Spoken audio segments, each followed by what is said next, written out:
Now, you probably gathered by this time that I wasn't a very important man at Brookmeadow.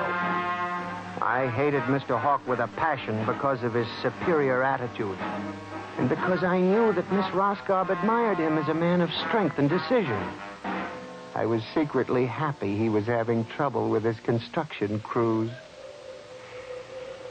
That evening, I wandered over to the site of the new atomic pile to see where the man had fallen into the turbine. They had the construction area fenced off with barbed wire, and a security guard stopped me. Hold it, buddy. You can't go in there.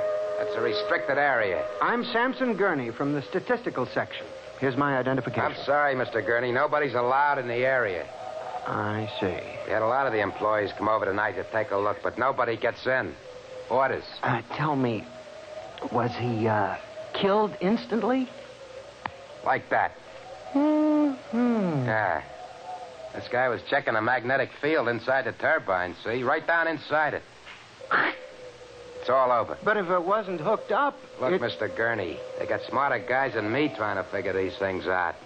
Yesterday it was a concrete mold. Wham! 2 guys get sucked right into the mixer. My. 3 days ago, a bulldozer starts up by itself and runs wild. 1 killed. 2 almost.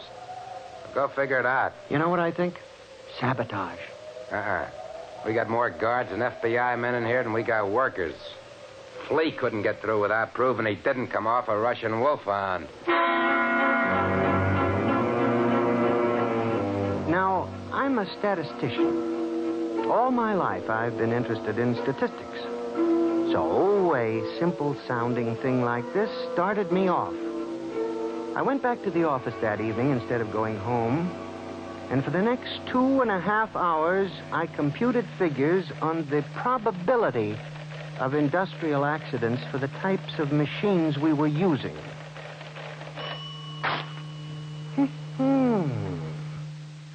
I took one look at my figures and went down to Hawk's office. Just as I figured, he was staying late, working on a settlement with the construction workers. Yes? Oh, good evening. I saw the light. Well, Mr. Gurney, what are you doing here? Is Mr. Hawk working late? Yes, I am, too. I wonder if I could see him a moment. We're busy right now. Could you make it tomorrow? It's very urgent. I'll wait, if you don't mind. Suit yourself. Miss Roscoe, I wonder if perhaps you would consider having dinner with me this evening after you're through.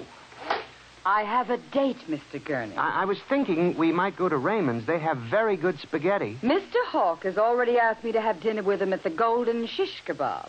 Well, of course, that's out of my class. Yes. Yeah. Mr. Hawk, Yes, Mrs. Bella? Gurney would like to see you a moment. He says it's very urgent. Urgent? All right, I'll give him a minute. Okay. Thank you, Miss Roscoe. Mr. Hawk, in the past 3 months, industrial accidents all over the country have taken a sharp, unexplained upswing. Why don't you stop playing FBI man and stick to your job? Which, incidentally, you haven't been doing too well. You and our computing machines have made mistakes before. Now, this is probably another. I'll have Miss Ross come so... What's the matter with this blasted buzzer? Miss Roscoe! Miss Roscoe!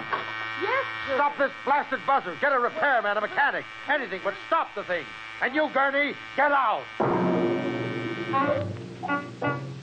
I went back to my office to get my hat and coat, feeling about as unhappy and humiliated as a man can feel. He had thrown me out in front of her. The office was dark and deserted. The whole building seemed oppressive and unnatural.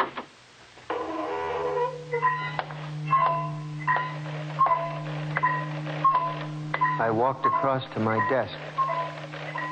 In front of me, the ENIAC glowed and chattered eerily as it worked on the equations we had fed it that morning. Its many-fingered circuits hung against the wall like some great octopus. And the thousands of tubes glowed orange and blue in the dark, like 1,000 eyes staring at me. It almost seemed alive. Then it increased its tempo a moment.